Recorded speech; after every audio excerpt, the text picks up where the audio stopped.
은혜의 새 아침이 밝았습니다. 7월 13일 화요일 새벽기도회를 다 함께 사도신경으로 신앙 고백하시겠습니다. 나는 전능하신 아버지 하나님 천지의 창조주를 믿습니다. 나는 그의 유일하신 아들 우리 주 예수 그리스도를 믿습니다. 그는 성령으로 잉태되어 동정녀 마리아에게서 나시고 본디오 빌라도에게 고난을 받아 십자가에 못 박혀 죽으시고 장사된 지 사흘 만에 죽은 자 가운데에서 다시 살아나셨으며 하늘에 오르시어 전능하신 아버지 하나님 우편에 앉아 계시다가 거기로부터 살아있는 자와 죽은 자를 심판하러 오십니다. 나는 성령을 믿으며 거룩한 공교회와 성도의 교제와 죄를 용서받는 것과 몸의 부활과 영생을 믿습니다. 아멘. 찬송가 449장입니다. 찬송가 449장 1절 5절 부르시겠습니다. 예수 따라가며 복음 순종하며 우리 행할 길 안 하겠네.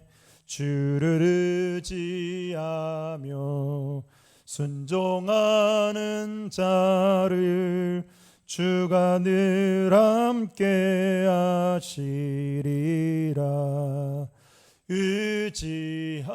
의지하고 순종하는 길은 예수 안에 즐겁고 복된 길이로다. 주를 힘입어서 말씀 잘 배우고 주를 모시고 살아가세. 주를 의지하며 항상 순종하면 주가 사랑해 주시리라. 의지하고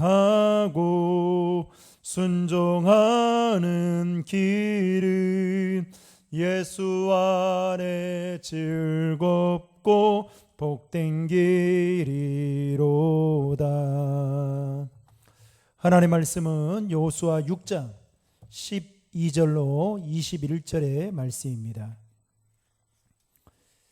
하나님의 말씀은 여호수아 6장 12절로 21절의 말씀을 제가 봉독해 드리겠습니다. 또 여호수아가 아침에 일찍 일어나니 제사장들이 여호와의 궤를 메고 제사장 7은 양각 나팔 7을 잡고 여호와의 궤 앞에서 계속 행진하며 나팔을 불고 무장한 자들은 그 앞에 행진하며 후군은 여호와의 궤 뒤를 따르고 제사장들은 나팔을 불며 행진하니라.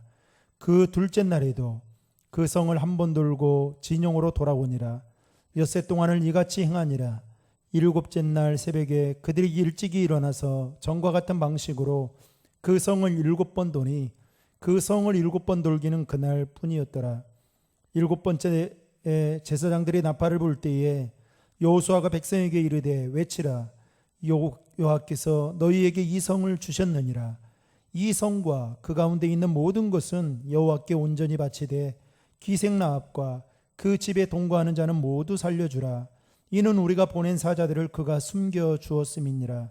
너희는 온전히 바치고 그 바친 것 중에서 어떤 것이든지 취하여 너희가 이스라엘 진영으로 바치는 것이 되게 하여 고통을 당하게 되지 아니하도록 오직 너희는 그 바친 물건에 손대지 말라.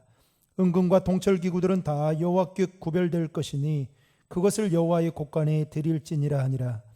이에 백성은 외치고 제사장들은 나팔을 불매 백성이 나팔 소리를 들을 때에 크게 소리질러 외치니 성벽이 무너져 내린지라. 백성이 각기 앞으로 나아가 그 성에 들어가서 그 성을 점령하고 그 성 안에 있는 모든 것을 온전히 바치되 남녀노소와 소와 양과 나귀를 칼날로 멸하니라. 아멘. 본문 요약의 말씀을 읽어드리겠습니다. 여호수아와 이스라엘 백성들은 엿새 동안 하루 한 번씩 여리고성을 돌고 일곱째 날은 일찍 일어나서 성을 7번 돈다. 제사장들이 나팔을 불 때 이스라엘 백성이 크게 외치니 성벽이 무너져 내린다. 그들은 성을 점령하고 성 안에 있는 모든 것을 온전히 하나님께 바친다. 오늘 말씀은 어제 새벽에 이어 이스라엘 백성들이 광야 40년을 마치고 이제 요단강을 건너서 가나안을 향해 나아가는데 여리고성이라는 큰 장애물을 만나게 됩니다. 여리고성은 이스라엘 백성들에게 가나안 정복의 교두보를 확보하기 위해서 반드시 정복해야만 했던 것이죠. 하나님께서 여호수아를 통해서 여리고성을 정복하기 위한 전략으로 6일 동안 한 바퀴씩 성 주위를 돌고 그리고 7일째 되던 날 7바퀴를 돈 뒤에 제사장들은 양강나팔을 길게 불 때 그 소리를 들은 이스라엘 백성들은 일제히 소리를 지르게 되면 여리고성은 무너지게 될 것이다 라고 하나님은 여호수아를 통해서 말씀하셨습니다. 오늘 말씀은 하나님의 말씀대로 여호수아가 이제 아침 일찍 일어나서 제사장들은 언약궤를 메고 그리고 제사장 7은 양강나팔을 잡고 행진을 할 때에 그 뒤에 이스라엘 백성들이 뒤따라가게 됩니다. 그리고 7일째 되던 날 여호수아는 이스라엘 백성들에게 다시 한번 지켜야 될 그 사항을 말해 주었습니다. 두 가지를 말하고 있는데요. 하나는 기생 라합과 그 집에 사는 사람들을 모두 살려주어야 된다라고 말했습니다. 왜 그렇습니까? 여호수아가 보낸 2명의 정탐꾼들을 도와주었던 그리고 그들로부터 약속을 받았던 그 기생 라합과 그 집의 모든 사람들을 살려주라 이렇게 말했던 것이죠. 그리고 또 다른 하나는 전리품 중에 어떠한 것도 취하여서 가져와서는 안 되지만 대신 은금과 동철 기구들은 하나님의 것이니 그것들을 가져다가 하나님의 창고에 넣어두라라고 말씀했습니다. 그리고 마침 7일째 되던 날 7바퀴를 이스라엘 백성들이 돈 뒤에 제사장 7이 양강나팔을 불 때 백성들은 일제히 큰 소리를 외치자 난공불락과 같은 그 여리고성이 무너지게 되었습니다. 그때 이스라엘 백성들은 남녀노소 가리지 않고 그 성 안에 있는 모든 사람들과 심지어는 가축들까지 모조리 다 죽였다라는 내용이 오늘 새벽에 살펴보고 있는 본문의 전체적인 말씀이라 할 수 있습니다. 그렇다면 오늘 본문을 통해서 이스라엘 백성들이 여리고성을 정복하고 승리할 수 있었던 그 비결은 무엇이었습니까? 바로 하나님의 말씀에 대한 순종이었습니다. 아마도 이스라엘 백성들은 왜 여리고성을 하루에 한 바퀴씩 6일 동안을 돌고 또 7일째는 7바퀴를 돌아야 하는지 그 이유를 몰랐을 것입니다. 그러나 여기에는 하나님의 뜻이 반드시 숨겨져 있었던 것이죠. 그 뜻은 이스라엘 백성들이 말씀에 순종하기를 원하는지 하나님은 그것을 보고 싶어 했던 것입니다. 동일하게 저와 여러분들에게도 하나님은 오늘 우리가 하나님의 말씀 앞에 순종하며 살아가는지를 보기를 원하신다는 사실을 여러분 기억하시길 바랍니다. 그렇다면 우리가 하나님의 말씀에 순종하는 데 있어서 방해가 되는 것들이 많이 있지만 그 중에 하나가 무엇입니까? 바로 욕심입니다. 오늘 본문에서도 하나님은 이스라엘 백성들에게 여리고성이 함락되고 난 이후에 그들이 지켜야 될 상황을 두 가지를 이야기했습니다. 그 중에 하나가 바로 여리고성이 함락됐을 때에 그 안에 있는 모든 것을 은금과 동철기구 외에는 다른 것들을 취해서는 안 된다라고 분명히 말씀했습니다. 아니 어떠한 것도 개인이 가져가서는 안 된다라는 것이죠.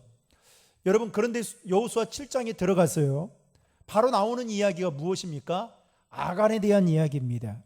아간이 전쟁에서 승리하고 난 이후에 몰래 숨겨놓은 물건으로 말미암아 어떻게 해요? 하나님이 이스라엘에 진노를 내린 것을 볼 수 있습니다. 결국 이스라엘은 아간의 불순종으로 인해서 승리 뒤에 비참한 패배의 쓴 잔을 마시게 되었다라는 것입니다. 여러분 우리가 하나님의 말씀에 순종하는 데 있어서 방해하는 것이 바로 욕심입니다. 이스라엘의 초대 왕이었던 사울도 욕심으로 인해서 하나님의 말씀에 불순종하게 되었고 예수님의 제자였던 가룟 유다도 욕심 때문에 예수님을 불의한 세력에 은 30에 팔았던 것을 볼 수 있습니다. 여기서 우리가 기억해야 할 것은 욕심이 순종 가운데 들어오게 되면 순종이 변질되어서 결국 심판의 자리로 빠지게 돼버리고 만다라는 사실입니다. 그러므로 사랑하는 성도 여러분, 순종은 내가 지금 하나님을 내 자신보다 더 믿고 있느냐 하는 것에 대한 검증이라 말할 수 있는 것입니다. 바라건대 오늘 하루도 저와 여러분들이 어떠한 상황 속에서도 하나님의 말씀 앞에 기꺼이 내 이성과 내 경험에 비추어 볼 때에 그 말씀이 맞지 않다 할지라도 그 하나님의 말씀이라면 기꺼이 순종할 수 있는 그런 믿음의 사람들이 될 수 있기를 주님의 이름으로 축복합니다. 기도하시겠습니다. 하나님 아버지 감사합니다. 오늘 또 코로나 때문에 함께 모여 예배드릴 수 없지만 온라인으로 이렇게 예배하게 하시니 감사합니다. 새벽에 도우시는 하나님을 만나게 도와주시고 하나님, 우리의 삶이 늘 하나님 앞에 예배자의 삶임을 잊지 않고 주님 앞에 더 가까이 예배로 나아갈 수 있도록 인도하여 주시옵소서. 하나님, 하나님의 말씀 앞에 기꺼이 순종할 수 있도록 도와주시고 우리의 이성과 우리의 경험에 비추어 볼 때 하나님, 때로는 어긋날지라도 하나님의 말씀이라면 순종하는 것이 복된 일임을 깨닫게 도와주셔서 말씀 앞에 순종하며 살아갈 수 있도록 인도하여 주시옵소서. 하루빨리 코로나가 종식되어지게 도와주시고 백신이 잘 원활하게 공급되어져서 많은 사람들이 하나님의 마스크를 벗고 일상을 회복하고 또 예배의 자리에 나와 함께 예배할 수 있는 그날이 속히 돌아올 수 있도록 함께하여 주시옵소서. 감사드리며 예수님의 이름으로 기도하옵나이다. 아멘. 오늘 주신 말씀과 또 여러분들 가지고 계신 기도 제목들 가지고 기도하시고 그리고 오늘 하루도 삶의 자리에서 믿음으로 승리할 수 있기를 바랍니다. 다 함께 기도하시겠습니다.